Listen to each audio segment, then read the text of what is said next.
Hello students, welcome to the class. Unit 6 optics में chapter number 2 wave optics. आज इसी chapter का जो नेक्स्ट टॉपिक है हम डिस्कस करेंगे इंटरफेरेंस ऑफ लाइट वेव्स। तो इंटरफेरेंस ऑफ लाइट वेव्स है क्या, पहले हम ये समझ लेते हैं।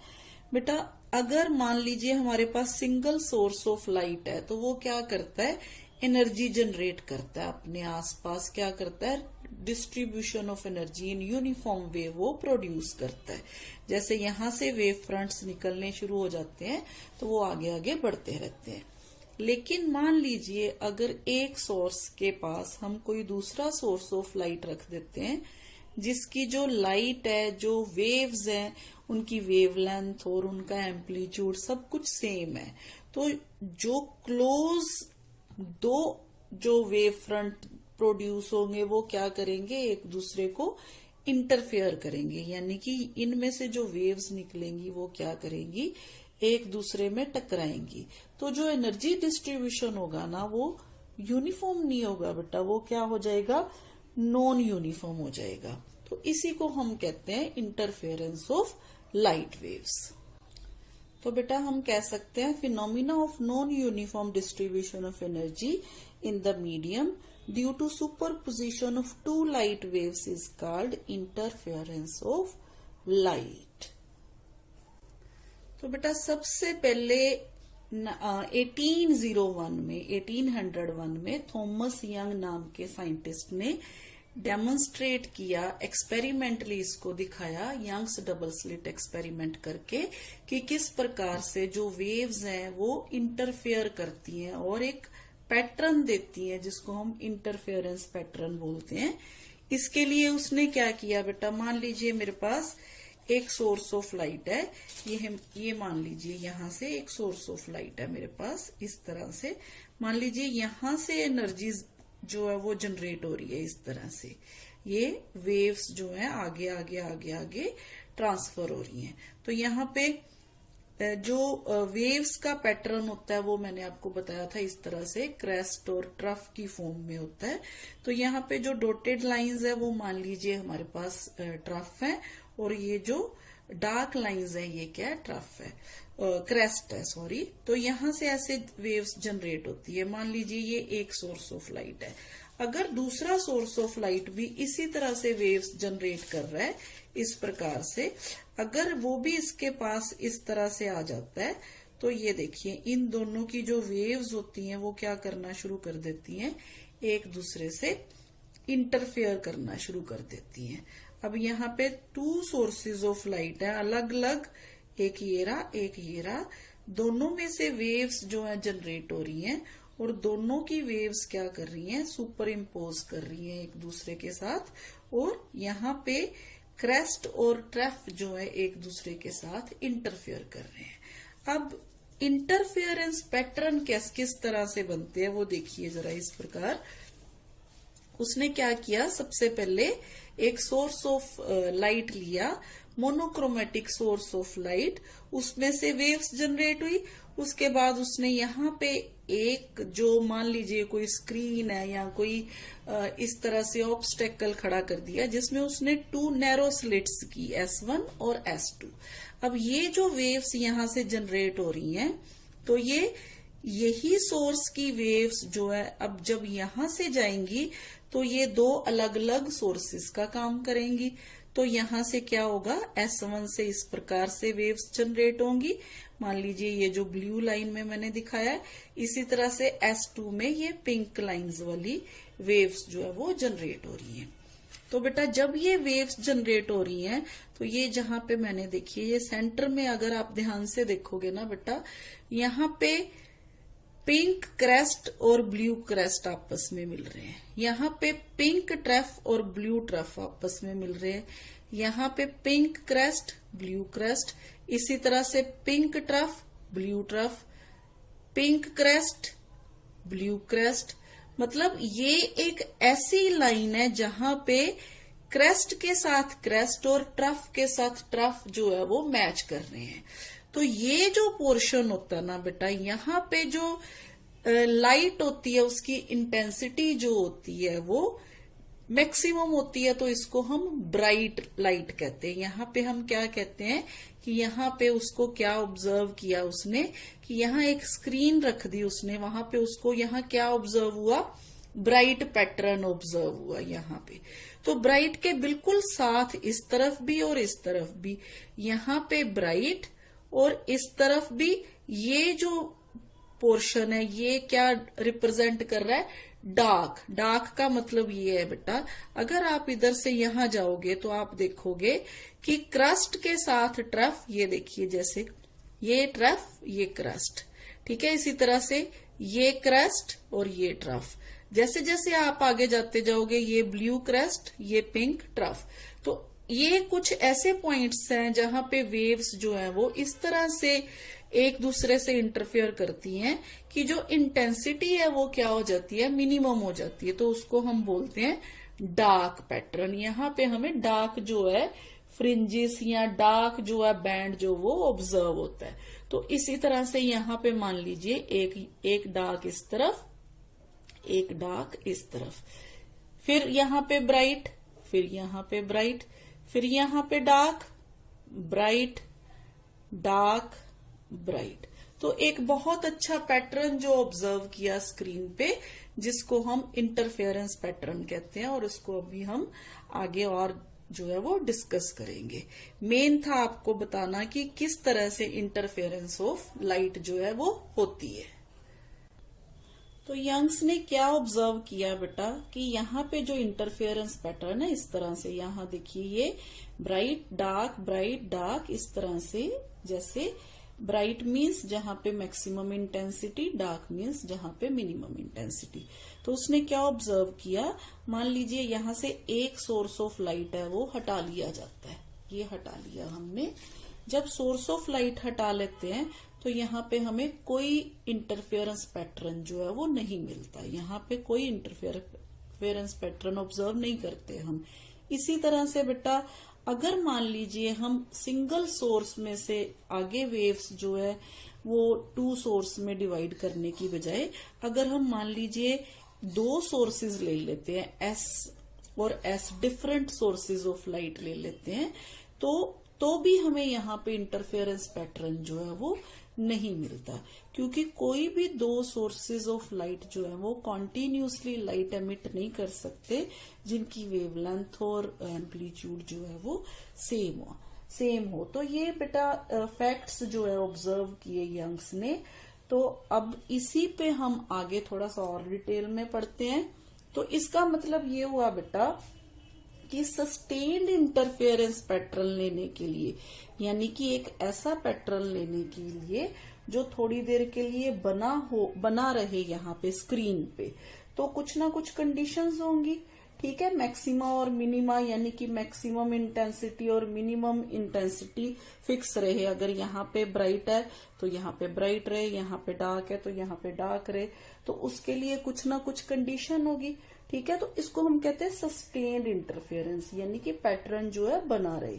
तो वो कंडीशंस क्या है बेटा, वो कंडीशंस ये देखी गई कि जो दो सोर्सेज है ना उनकी जो लाइट है वो क्या होनी चाहिए, कॉन्टिन्यूसली एमिट होनी चाहिए, यानी कि टू सोर्सेज ऑफ जो लाइट है वो क्या होने चाहिए, एमिट करनी चाहिए लाइट कॉन्टिन्यूसली। तो बेटा दीज आर सम कंडीशंस। जो फर्स्ट कंडीशन है, two sources should emit the light waves continuously. Second, the light waves should be of same wavelength and same amplitude. Third, the waves emitted should be either be in phase or should have a constant phase difference. Next, the sources must lie very close to each other and the two sources should be very narrow. अगर narrow नहीं होंगे, wide होंगे, तो भी interference pattern जो है वो नहीं बनेगा। इसके अलावा कोहेरेंट सोर्स की अगर हम बात करें तो कोहेरेंट सोर्सेज वो होते हैं जो लाइट एमिट वेव्स जो एमिट करते हैं जिनकी फ्रीक्वेंसी और वेवलेंथ सेम होता है और स्टेबल फेस डिफरेंस होता है, जिनमें have a phase difference stable.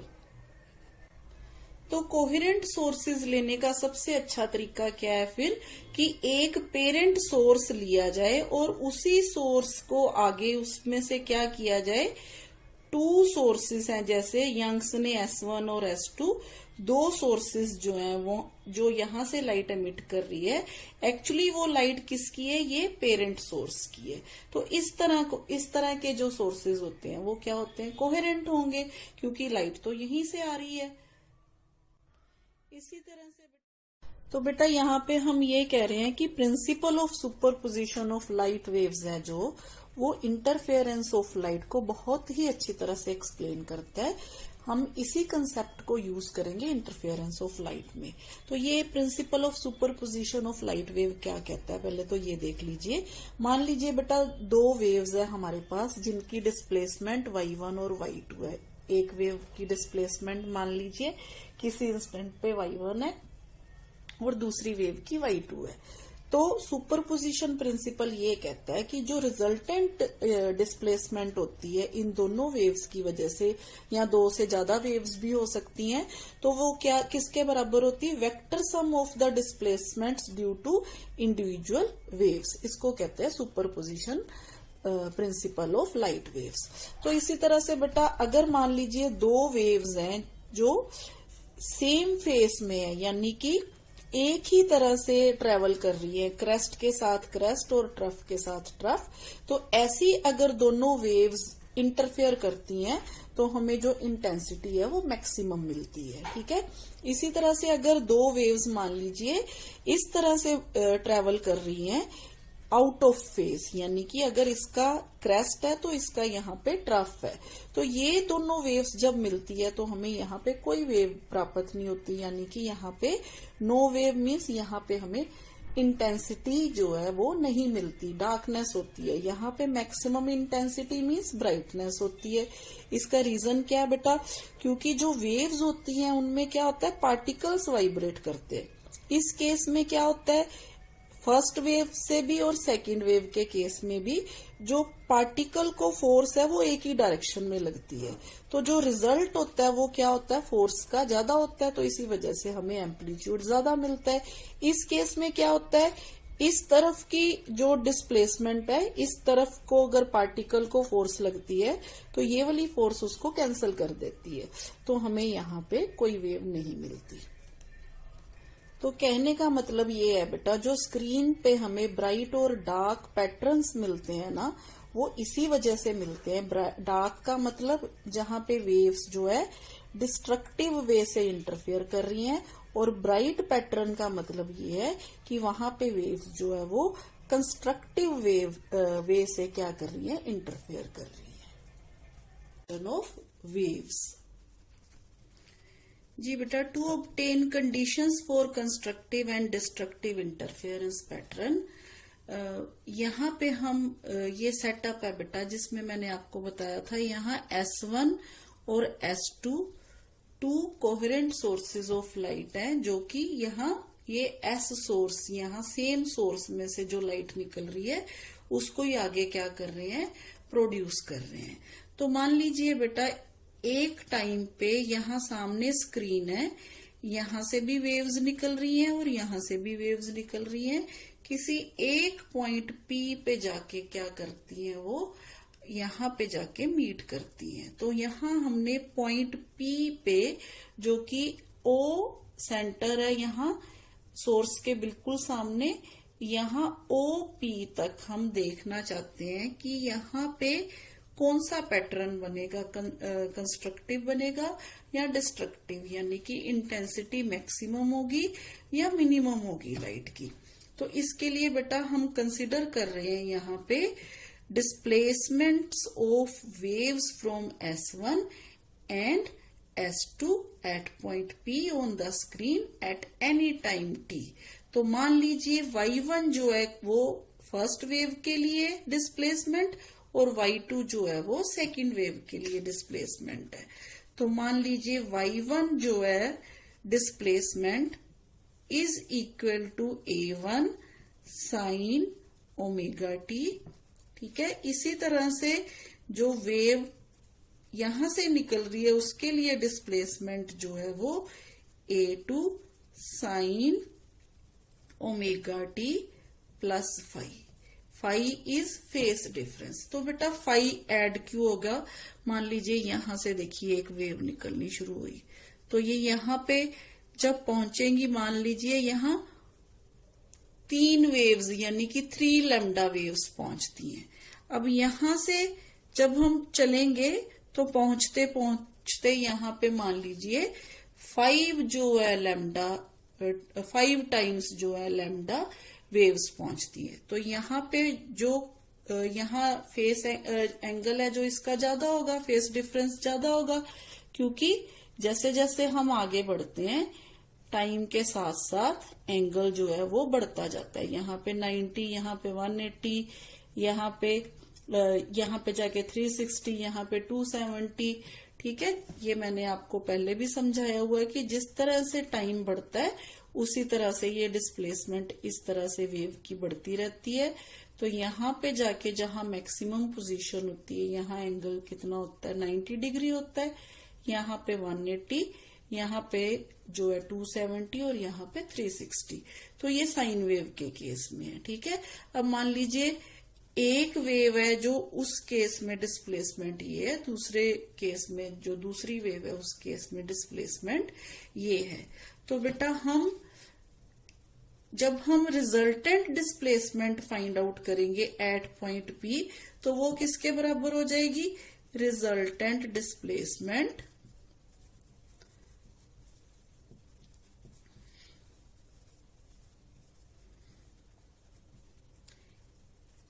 Eight point P। कहां पे? On the screen at any time T। तो वहां पे रिजल्टेंट जो होगा वो y1 प्लस y2 होगा। ठीक है, अब y1 क्या है हमारे पास? इसमें हम वैल्यू पुट कर देंगे। y is equal to A1 sine omega t plus y2 क्या है? A2 sine omega t plus phi. ठीक है, ये हमने कर दिया। अब ये जो ब्रैकेट है इसको खोल लेते हैं। ये क्या बन गया? Sine A plus B. तो साइन A प्लस बी का फॉर्मूला लगा देते हैं यहाँ पे। तो हमारे पास ये इक्वेशन बन गई बेटा, y is equal to A1 sine omega T as it is.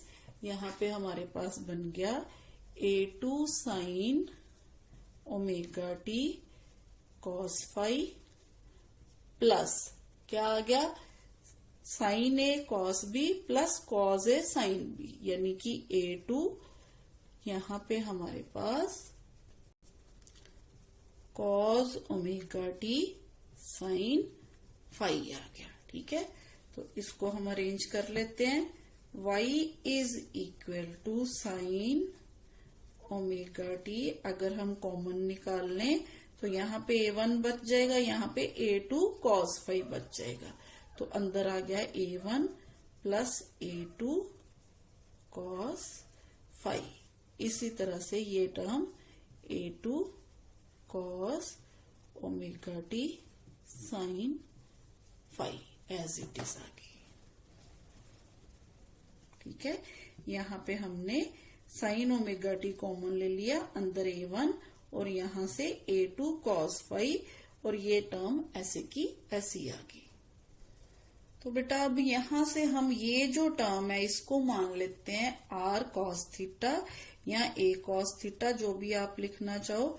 यहां से let A1 plus A2 cos phi is equal to A cos theta. इसी तरह से यहां से A2 साइन फाई जो है, A2 sine phi is equal to A sine theta मान लेते हैं। इसको इक्वेशन नंबर 1, इसको इक्वेशन नंबर 2 मान लेते हैं। ठीक है, तो यहाँ पे बेटा अगर आप देखो, यहाँ पे ये जो इक्वेशन है हमारे पास sine A1 plus A2 cos phi plus A2 cos omega T sine phi, तो यहाँ पे ये हमारे पास क्या बन जाएगी जब हम इसको पुट करेंगे? तो y is equal to sine omega T as it is. तो यहाँ पे इसकी जगह पे a cos थीटा, यानी कि यहाँ पे एक a आ गया हमारे पास, a sign omega T cos theta, plus दूसरी तरफ a साइन थीटा आ गया।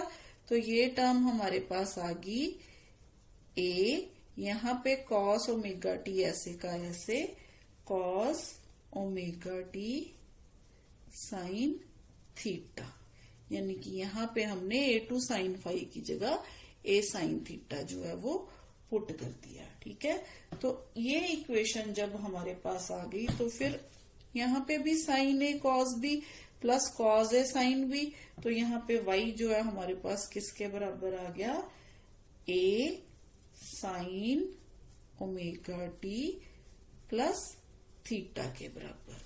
तो बेटा ये जो इक्वेशन है ये सिंपल हार्मोनिक वेव की इक्वेशन है, जिसका जो एम्पलीट्यूड क्या हमारे पास a है और फेस डिफरेंस कितना है, थीटा। ठीक है, with the harmonic wave from the source S1। ठीक है, in order to know the amplitude of the resultant simple harmonic motion, ये जो वेव है हम क्या करेंगे, स्क्वायर और ऐड कर देंगे दोनों इक्वेशंस को जो हमने यहाँ पे प्रूव जो हमने यहाँ पे रखी है। ठीक है, मानी है यहाँ पे। तो नेक्स्ट स्टेप में क्या करेंगे, square and add equation 1 and 2। जी बेटा, जब हम स्क्वायर और ऐड करेंगे तो हमारे पास ये इक्वेशन को स्क्वायर एंड ऐड करके ये इक्वेशन बन गई। अब यहाँ पे हम a plus B whole square का फॉर्मूला लगा देते हैं, तो ये इक्वेशन आ जाएगी हमारे पास a1 square plus a2 square cos square phi plus 2 times a1 a2 cos phi plus ये as it is a2 square sine square phi is equal to, यहां से a square common, cos square theta plus sine square theta 1 होता है, तो यहाँ पे हमारे पास आ गया a square. Again next step में ये इक्वेशन यहाँ पे और ये इक्वेशन, यहाँ से a2 स्क्वायर कॉमन निकाल लेंगे, cos square phi plus sine square phi again 1 आ गया, तो a1 square plus a2 square और यहाँ ब्रैकेट में 1 plus 2 times a1 a2 cos phi is equal to a square आ गया हमारे पास। ठीक है, तो यहां से अगर हम a निकालना चाहें, एम्पलीट्यूड निकालना चाहें, तो एम्पलीट्यूड जो है वो आ गया हमारे पास a1 square plus a2 square plus 2 time a1 a2 cos phi under root. तो ये आ गया बेटा amplitude of wave, resultant amplitude of wave.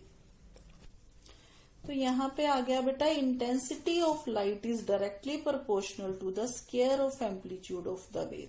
ठीक है, for the sake of simplicity हम एज्यूम कर लेते हैं कि इंटेंसिटी जो है वो लाइट की वो directly proportional to square of the amplitude होती है। यानी कि अगर हम मान ले I is proportional to a square, तो यहाँ पे a स्क्वायर क्या है हमारे पास ये है, तो हम I की वैल्यू जो है वो लिख लेंगे a1 square plus a2 square plus 2 times a1 a2 cos phi. तो अब मैक्सिमम इंटेंसिटी का मतलब कंस्ट्रक्टिव इंटरफेरेंस, मैक्सिमम इंटेंसिटी कब होगी बेटा, जब हमारे पास यहाँ पे cos फाई जो है ना इसकी वैल्यू +1 होगी। cos फाई +1 का मतलब क्या है, अगर फाई जो है हमारे पास या तो 0 होगा, 2 पाई होगा, 4 पाई होगा, सो ऑन। तो यहाँ पे अगर हम +1 वैल्यू लेंगे तो ये बन जाएगा a square plus a1 square plus a2 square plus 2 times a1 a2, क्योंकि cos फाई क्या हो गया हमारे पास +1 हो गया। तो यहाँ पे हमारे पास जो इक्वेशन बन जाएगी वो बन जाएगी I is equal to a1 plus a2 जो है उसका होल स्क्वायर। तो ये क्या होगी बेटा, जब मैक्सिमम इंटेंसिटी होगी, ठीक है। मैक्सिमम इंटेंसिटी के केस में A1 प्लस A2 का होल स्क्वायर।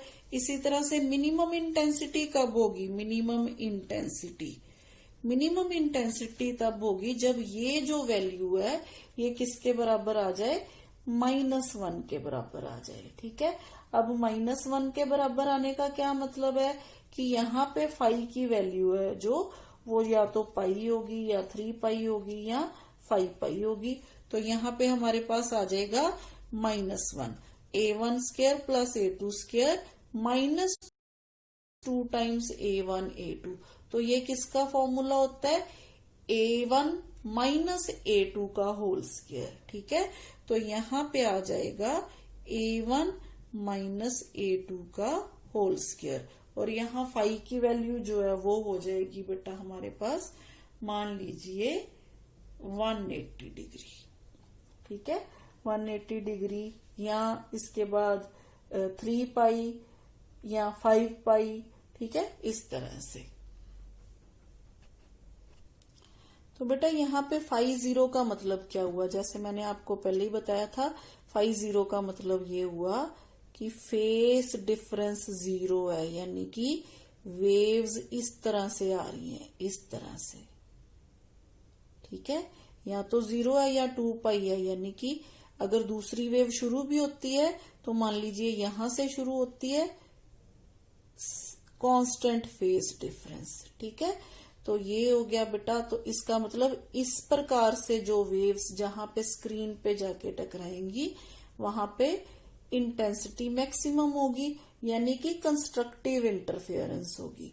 तो यहाँ पे डिस्ट्रक्टिव क्यों होगी, फेस डिफरेंस 180 का मतलब क्या है, 180 का मतलब है बेटा कि जो वेव्स हैं वो इस तरह से जाएंगी। ये देखिए, ये मान लीजिए फर्स्ट वेव है, सेकंड वेव यहां से शुरू होगी, मान लीजिए यहां से, ये देखिए, यानी कि फर्स्ट वेव आधी निकल चुकी है और दूसरी वेव जो है तब शुरू हुई। तो दोनों में फेस डिफरेंस कितना हो गया, 180 का, क्योंकि पूरी की पूरी वेव अगर होती है तो 360 का फेस डिफरेंस होता है। तो यहाँ पे क्या 180 का फेस डिफरेंस है। तो यहाँ पे फिर वो वाली कंडीशन आ गई ना, क्रस्ट के नीचे ट्रैफ और ट्रैफ के नीचे क्रेस्ट की। तो यहाँ पे क्या होगा, डिस्ट्रक्टिव इंटरफेरेंस होगी। तो यहाँ पे हमें जो पैटर्न मिलेगा वहां पे नो लाइट वाला पैटर्न मिलेगा। तो बेटा कहने का मतलब ये है कि फेस डिफरेंस अगर 0, 2 पाई, 4 पाई होगा तो हम फाई जो है उसको क्या लिख सकते हैं, हम लिख सकते हैं 2 टाइम्स n पाई, ठीक है। n अगर 0 होगा तो 0, 1 होगा तो 2 पाई, 2 होगा तो 4 पाई, ठीक है। इसी तरह से इस केस में हम क्या लिख सकते हैं बेटा, फाई जो है हमारे पास इस केस में 180 डिग्री के केस में जो फाई की वैल्यू हो जाएगी वो 2n प्लस 1 हो जाएगी, ठीक है। तो यहाँ पे फाई जो होगा वो होगा 2n प्लस 1। क्यों 2n प्लस 1 होगा बेटा, मान लीजिए यहाँ पे 0 है, ठीक है। तो फाई की वैल्यू यहाँ पे अगर मान लीजिए 0 हो गया तो हमारे पास कितनी वैल्यू आ गई बेटा, यहाँ पे पाई आ गया हमारे पास, ठीक है। यहाँ पे इंटू पाई, यहाँ पे पाई आ गया, ठीक है। तो यहाँ पे हमारे पास आ गई 1 वैल्यू। अगर यहाँ पे मान लीजिए 2 आ गया तो हमारे पास क्या आ गई बेटा, 3 पाई वैल्यू। अगर आगे आगे जाएंगे 5 पाई, 7 पाई एंड सो ऑन। तो बेटा इसका मतलब ये हुआ कि ये जो फेस डिफरेंस है ना, ये दोनों वेव्स के बीच में ये वाला जो फेस डिफरेंस है, अगर हम यहाँ पे परपेंडिकुलर ड्रॉ कर दें, ये डिसाइड करेगा यहाँ पे कंस्ट्रक्टिव इंटरफेरेंस हो रही है या डिस्ट्रक्टिव इंटरफेरेंस हो रही है। अगर तो ये फेस डिफरेंस हुआ 0, ठीक है, उसके बाद मान लीजिए 2 पाई, 4 पाई, तो फिर क्या होगा, कंस्ट्रक्टिव इंटरफेरेंस होगी। और अगर वो 180 वाला केस हुआ तो यहाँ पे डिस्ट्रक्टिव इंटरफेरेंस होगी, ठीक है। तो ये हम कैसे लिखेंगे ये देखते हैं।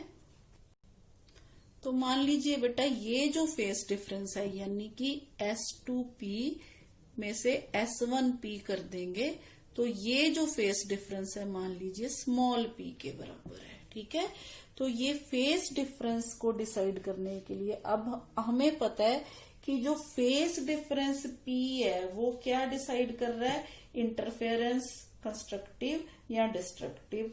अब जो फेस डिफरेंस 2 पाई होता है, 2 पाई फेस डिफरेंस जो होता है वो कॉरेस्पॉन्डिंग टू 1 लैम्डा के बराबर होता है, यानी कि 2 पाई से एक वेव बनती है, ये मैंने आपको पहले भी बताया। ठीक है, तो फिर P is the path difference between the two superimposing waves।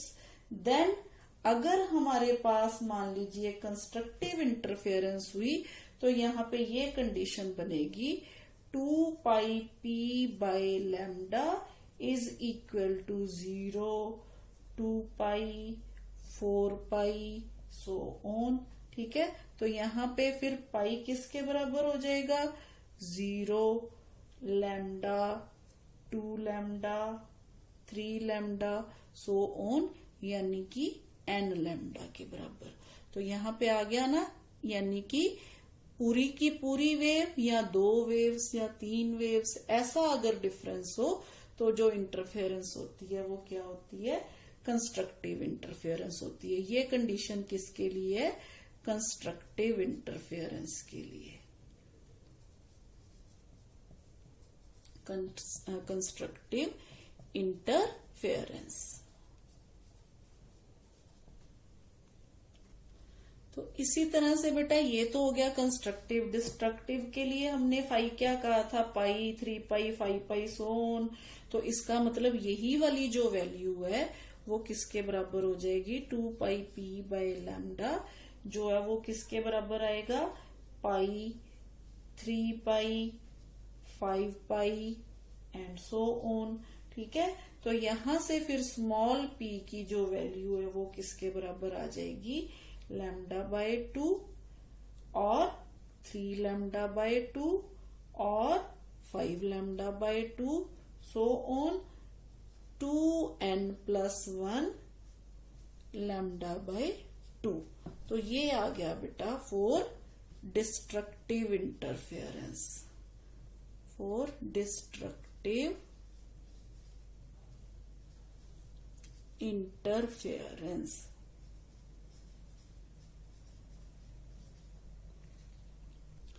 यानी कि जिस तरह से मैंने आपको बताया था आधी वेव का डिफरेंस, ये आधी से इसके बाद हाफ और एक और बढ़ गई हाफ के साथ। ठीक है, ये यहाँ पे 1.5 वेव आ गई, यहाँ पे 2.5 वेव आ गई।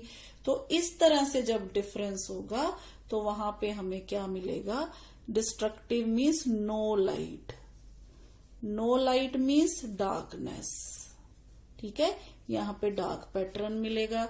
इसी तरह यहाँ पे कंस्ट्रक्टिव मीन्स, कंस्ट्रक्टिव का मीन्स ब्राइट पैटर्न। तो हमें स्क्रीन पे जहां जहां पे कंस्ट्रक्टिव इंटरफेरेंस होगी वहां पे ब्राइट फ्रिंजेस मिलेंगे और जहां जहां पे डिस्ट्रक्टिव इंटरफेरेंस होगी वहां पे डार्क फ्रिंजेस मिलेंगे। तो ये तो थी बेटा conditions for constructive and destructive interference pattern की। तो बेटा हमने यहां से क्या देखा, एक तो हमने देखा जो मैक्सिमम इंटेंसिटी होती है आई मैक्सिमम, वो जो होती है A1 प्लस A2 यानी कि एम्पलीट्यूड का स्क्वायर। इसी तरह से आई मिनिमम जो होती है वो होती है A1 माइनस A2 का स्क्वायर। तो यहां से एक टर्म आती है बेटा ratio of intensity of light at maxima and minima. तो वहां पे हम क्या करेंगे, I maxima divided by I minima कर देंगे, यानी कि A1 प्लस A2 का square divided by A1 minus A2 का स्क्वायर। ये जो फॉर्मूला आपको न्यूमेरिकल्स के लिए बहुत काम आएगा। इसी तरह से बेटा जो इंटेंसिटी होती है ना, वहां हमारे पास I1 हमने क्या कहा कि is equal to A1 square और इसी तरह I2 यानी कि ये आ गया हमारे पास A2 स्क्वायर, 2 स्लिट्स हैं, ठीक है। दोनों की यहाँ पे इंटेंसिटी होगी A1 बाय A2, ठीक है। इसी तरह से विड्थ जो है स्लिट्स की, जो मान लीजिए W1 बाय W2 है, तो यहाँ पे हमारे पास आ जाएगा ये स्लिट्स S1 की वजह से, ये स्लिट S2 की वजह से इंटेंसिटी है। इसी तरह से बेटा हमारे पास विड्थ जो है मान लीजिए W1 है स्लिट S1 की और W2 है स्लिट S2 की, ठीक है। तो यहां से एक और इक्वेशन बन जाती है W1 बाय W2, ये किसके बराबर होती है A1 square by A2 square, ठीक है। यानी कि हमारे पास ये आगे जो I1 प्लस जो I1 इज प्रोपोर्शनल टू, यानी कि intensity is proportional to amplitude square, again amplitude square is proportional to width of the slit. ये सारी चीजें जो होती हैं वो सेम होती है, यानी कि I is proportional to A square proportional to width. आगे ये तीनों चीजें जो है एक दूसरे से इस तरह से रिलेटेड होती हैं, क्योंकि यहाँ पे हमारे पास जो इंटेंसिटी होगी वो उसी हिसाब से होगी जिस हिसाब से विड्थ है, ठीक है। यहाँ पे डिवाइडेड बाय I2। तो यहां से हम ये जो इक्वेशंस है सारी जो है वो फाइंड आउट कर सकते हैं। तो ये था बेटा कंडीशंस। आज के लिए इतना ही। Thank you.